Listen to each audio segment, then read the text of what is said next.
ఇది అసలు రేషన్ కార్డులు రద్దు అబద్ధం, ఒక్క రేషన్ కార్డును తొలగించలే, సోషల్ మీడియాలో తప్పుడు ప్రచారం, క్లారిటీ ఇచ్చిన మంత్రి ఉత్తమ్. తెలంగాణలో అధికారం కోల్పోయిన బీఆర్ఎస్ నేతలకు బుద్ధి రావడం లేదు, పట్టుమని 10 రోజులు ప్రతిపక్షంలో కూర్చోలేక నానా అగచాట్లు పడుతున్నారు, ఇక ఎలాగైనా కాంగ్రెస్ ప్రభుత్వాన్ని బదనాం చేసేందుకు కంకణం కట్టుకున్నారంటూ రేషన్ కార్డులు తొలగించాలని కాంగ్రెస్ చూస్తుందని బయటవై మాటలు చెప్తా ఉన్నారు బీఆర్ఎస్ వాళ్ళు.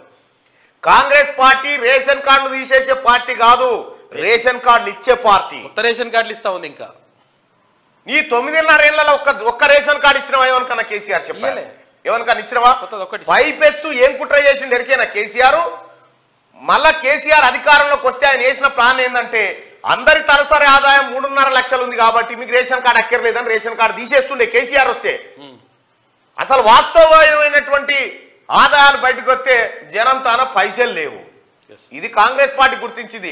ఒక్క రేషన్ కార్డు కూడా తొలగించదు. ఒకవేళ వాళ్ళు ఎవరైనా చనిపోతే తప్ప, ఏదైనా ప్రత్యేక పరిస్థితులు ఉంటే తప్ప ఎవరి రేషన్ కార్డును కాంగ్రెస్ ప్రభుత్వం తొలగించదు. కొత్త రేషన్ కార్డులు అదనంగా మీకు ఇస్తుంది. ఇది కాంగ్రెస్ పార్టీ మంత్రి హామీ. ఉత్తమ్ కుమార్ రెడ్డి గారు చెప్తున్న మాట.